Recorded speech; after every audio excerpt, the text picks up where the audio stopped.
We tore apart the Tesla. What we found was everything there looked as modern as tomorrow. We do a lot of automotive. We also do a lot of other things. TV sets, cell phones, medical devices. We also have a defense department. When we saw this is as modern as anything. The Department of Defense doesn't have stuff, in some cases, as modern as what is inside of an ADAS system, let's say, for the Model Y. Well, you know, when I was in the tent there, somebody said, are you happy to see me, or is that a battery in your pocket? Let me show you.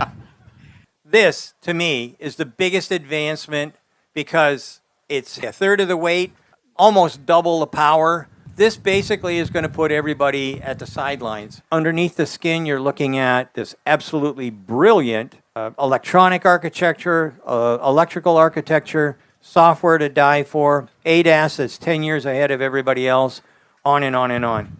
Counting all cars, not just EVs. The Tesla Model Y that we have in our facility is technologically the most advanced. From a build standpoint, I'll put it up against anything or anybody. And from a feature content standpoint, you all know you have them. So as far as I'm concerned, the Model Y is the best car on the marketplace for the general population. Those laminates are like nothing we ever saw before. Nobody's got anything like that. Nobody. And I've had a whole bunch of people telling me that, you know, this won't work. And I read these things and I go, what do you mean it won't work? I just drove the son of a gun. How do you mean it don't work? We have 5 Cybertrucks on order. I know at least one of them is going to wind up in my garage. I think that the Cybertruck is going to be revolutionary. We're looking for innovation. So as you may know, when I first saw the Model 3, I didn't see any innovation from the outside. Nothing. I saw bad paint. I saw bad gaps. I saw sloppy workmanship, things that didn't work. Once we got the interior out, and once we started dropping the battery and whatnot, then we were starting to look at the and that's the other thing we do is electronics, of course. Once we saw the electronics, and the electronics are like out of this world, that's the innovation that that's what we sell these reports, and that's what our subscribers really want to see. They want to know what's going on inside. How does Tesla do what it does? And it's really simple. They use, you know, there's this big thing you heard about chips. Anybody heard about yeah. Anyway, these aren't potato chips. These are electronic chips, and they can't get them. It's those bastards in China won't give them to us. No, they won't, because they don't make any money on them anymore. These things are from the 50s and 60s. These are the oldest chips on the planet. And when a chip goes, there's a chip graveyard. It's called Indonesia and Malaysia.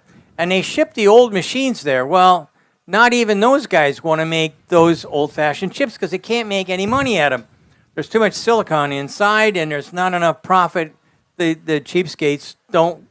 And besides that, when you start looking at volume for circuit boards and stuff like that, look at your cell phone. There's volume. I mean, they make millions of those a day. Nobody makes millions of cars a day. So low volume, old-fashioned designs, that's what's killing the most of the car industry. They can't get these old-fashioned chips.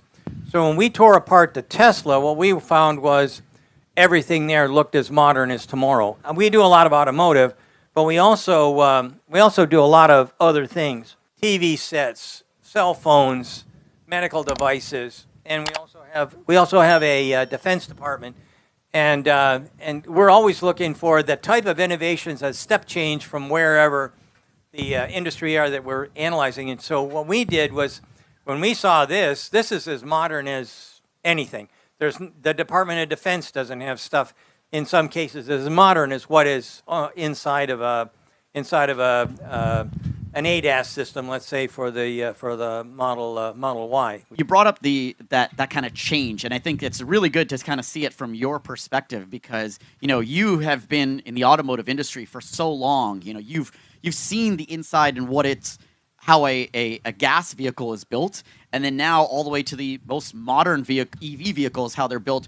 What would you say is like the biggest manufacturing feature advantage for EVs versus gas vehicles that you've seen? the biggest enhancement? Well, when I was in the tent there, somebody said, "Are you happy to see me, or is that a battery in your pocket?" Let me let me show you. Oh, geez. Okay, so I wasn't going to pull this out. I shouldn't have stopped right there, I guess. Yeah, he pulled it Anyway, out. Yeah. Anyway, this is the first one. This is the first one out of the pack, and we've named it Elonia. This to me is the biggest advancement because it's half the weight, or sorry, a third of the weight, almost double the power. This basically is going to put everybody at the sidelines. So for me, this is the biggest technology for high-powered cars. Now, from an energy standpoint, yeah, there's other things that can give you as much energy, but if you want it right now, this is the way to do it. Now, okay, I said that, but then there's other technologies that are coming down the pike that will also be driving the future. And so you probably heard of LFP, and that's lithium iron phosphate. Oh, and by the way, the F stands for ferrous, but nobody knows what the hell ferrous is. It's iron, so that's why they changed it to lithium iron phosphate. But anyway, that's going to be great for the low cost car that people don't want to go fast in. That's the perfect car for you, and that's going to be second. And of course, Elon's already bringing that stuff in. He's putting it into Model 3s. People are pretty happy with it. If you don't want to go like a rocket ship, bingo, there you are. And that'll get us to where I want Tesla to be, and that's I need a car that's under 25 grand. And when I see that, then I'll park that one up there as an innovative step change that hopefully Tesla will park out pretty soon. Yeah, and the journey that you're seeing, the path that they're on, you see that happening for sure. The man who can predict whatever Elon Musk is going to do next is far superior to the man sitting in his chair. That's for sure. No, I'm really hoping that he does. For those of you who watch my channel, you know that on Friday or something, I don't know, last week sometime anyway, I started tearing apart a Chevy Bolt. I don't want any tomatoes. No, no eggs or tomatoes can be thrown. We took apart, or we got a hold of a Chevy Bolt, and I was horrified because it could be appealing. Now, I don't want to give things away, but we went in and did a much deeper survey on that car. We're not allowed to tear it apart. We can lift covers a little bit and stuff like that, but we can't tear it to pieces because it wasn't ours. And we don't accept gifts from anybody. Not Tesla, not Ford, not GM, not BMW, nothing. They want to let us ride them around, okay, fine, but no, we don't want anything to glue our name to their name. So at the end of the day, we took this thing up. We didn't take it apart. We took it out and drove it around. And my wife and I had it for the weekend, and my wife liked it. Uh-oh. Uh-oh. Uh-oh. That doesn't happen very often. My wife is a very critical PhD engineer. I barely squeak under the engineering, bar. I'm not very good at the technical stuff. She's got a PhD. But I'm telling you what, if she liked it, then it must be semi-good. What do you think was the one thing that kind of really convinced her to like it that much? It's she was looking at it from a transition car. Somebody who's been used to driving a Chevy or a Ford or something like that, and now is thinking about getting into the EV world. And when you get in, it's got some of the Tesla stuff. It has welcoming notes and stuff like that, and it lights up, and it has both buttons and sliders. It has both buttons in the screen, so everything's double redundancy. So that basically makes it easy for people. And then she tried the accelerator, and And it popped up in the air and squealed the tires. And she turned around and she said, "This may have legs." And actually, you'll see it maybe next Friday or the week after. And that's the wrap-up video. And Sue and I are going to be talking about it. And you'll see me hesitantly saying that this is a pretty good car. Going back to like the Model 3, I mean, I think, I was going to say, how impressed are you? And I think you kind of covered that on what you thought about the Model 3 from an exterior to an interior to under the hood. It sounds like Tesla really focused on under the hood, the stuff that the consumer can't see. And so for many of us that don't have that under the hood, the engineering, mindset, they were quick to complain about paint and things like that. What have you seen? Because now you've done the Model Y and you've done the Model S. What have you seen advance in Tesla's, style and what they've been putting in and what they've been doing change from 3 all the way up to, say, the latest S? Okay, so when we saw the Model 3, I likened it to an old-fashioned Kia. But you know what? Kia is a red-hot car now. Kia and Hyundai are the same car company. And it's a red-hot car now. And they make a lot of money. They sell a lot of product. And why is that? Well, because they took the criticism and they turned it around. And now they've got a very, very good car. Tesla, Elon Musk told me in person that he accepted that some of the stuff was wrong.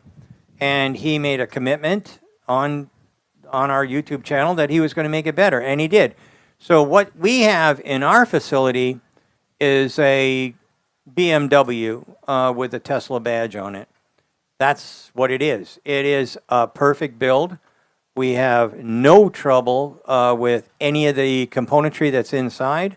It's right first time. And then underneath the skin, you're looking at this absolutely brilliant electronic architecture, electrical architecture, software to die for, ADAS that's 10 years ahead of everybody else, on and on and on.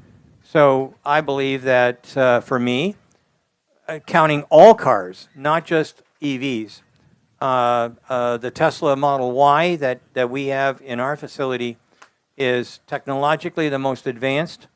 From a build standpoint, I'll put it up against anything or anybody. And from a feature content standpoint, you all know you have them. So as far as I'm concerned, the Model Y is the best car on the marketplace for the general population. If I probably do have the money, but I'm just such a cheapskate. If I wasn't such a cheapskate, I'd be in a Model Y, in a Model X. I love that car. I absolutely love it. Now, just touching on that, on cost of vehicles, because I think this is important, and maybe nobody thinks about this, but it definitely popped into my head, and I said, I got to ask Sandy this when I see him, is these vehicles that you're taking apart, you touched on this earlier, they're not given to you.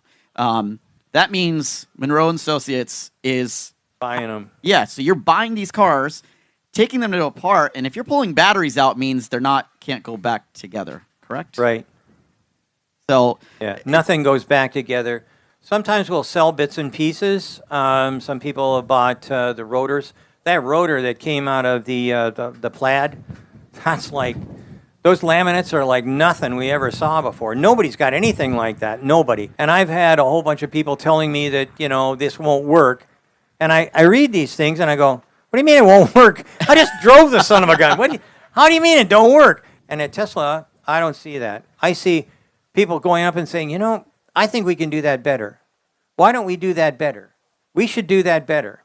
Right. That's the difference. Right. Now, you made the statement that the Model Y is the best, but if I were to kind of still ask you, what else more can Tesla streamline and do better that's still on the radar that you'd like to see going forward, like with Cybertruck and future vehicles?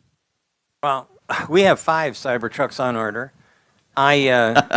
I know at least one of them is going to wind up in my garage, or not my garage. Okay. It's too big to put in my garage, but it'll wind up at my house. One will be torn apart. One's going to be static, and the other 2 have already been spoken for by other guys at the company. I think that the Cybertruck is going to be revolutionary for those people who want to go camping, who who want to have an adventure vehicle, and that to me is an adventure vehicle. Who else is on your EV radar? I think you mentioned a couple brands, but like who else is really kind of really impressing you from based on what you've seen on take aparts that you're like, okay, they're on my radar. That's like the number two. Number two? Yeah. Well, number two, as far as I'm concerned right now, is Rivian, but it's a difficult car to build. Just for honesty's sake here, they've just given us a contract to try and figure out how to get rid of the build issues that they've got. So the car is great, but you can't build it fast enough. So that's what we do for a living. So they've given us a contract, and we're going to be working on that.